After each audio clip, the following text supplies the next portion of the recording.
Bonjour mesdames et messieurs et bienvenue à Perspective. Je suis Francis Denis.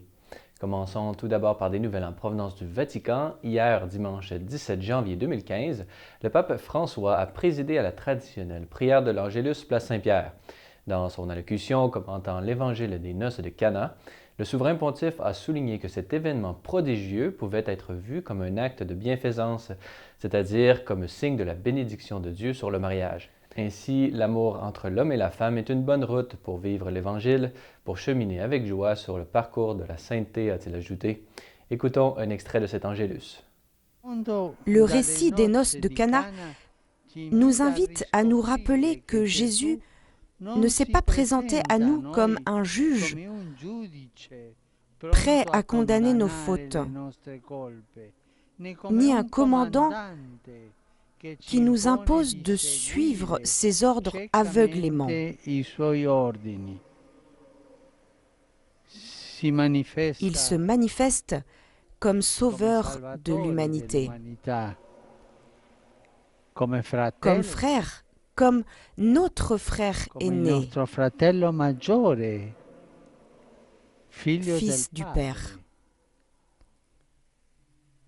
Il se présente comme celui qui répond aux attentes et aux promesses de joie qui habitent le cœur de chacun d'entre nous.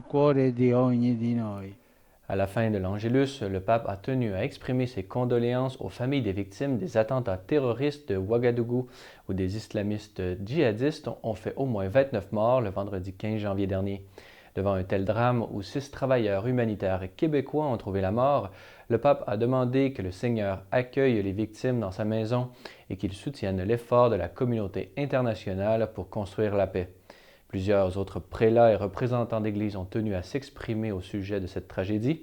C'est le cas de Monseigneur Gérald Cyprien Lacroix, qui via son compte Twitter a exprimé ses condoléances aux familles des victimes et s'est dit solidaire avec les familles touchées, tout en étant fier de l'engagement missionnaire de ces travailleurs humanitaires, eux qui œuvraient aux côtés des Sœurs de Notre-Dame du Perpétuel Secours du Burkina Faso.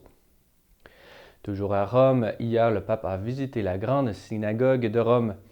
Le pape fut donc accueilli chaleureusement au nom de la communauté juive par la présidente de la communauté juive de Rome, Ruth Dureghello, et par le président de la communauté juive d'Italie, Renzo Cattegna.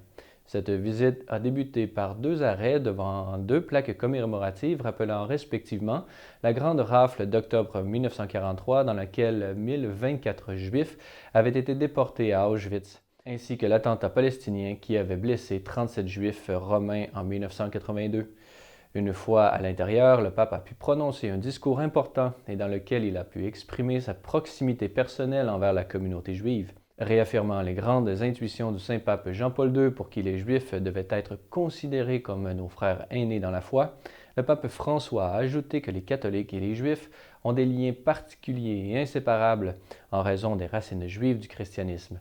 Ils doivent donc se sentir frères, unis par le même Dieu, dotés d'un riche patrimoine spirituel commun. Écoutons un extrait de cette allocution. Jean-Paul II, à cette occasion, forgea la belle expression « frère aîné ».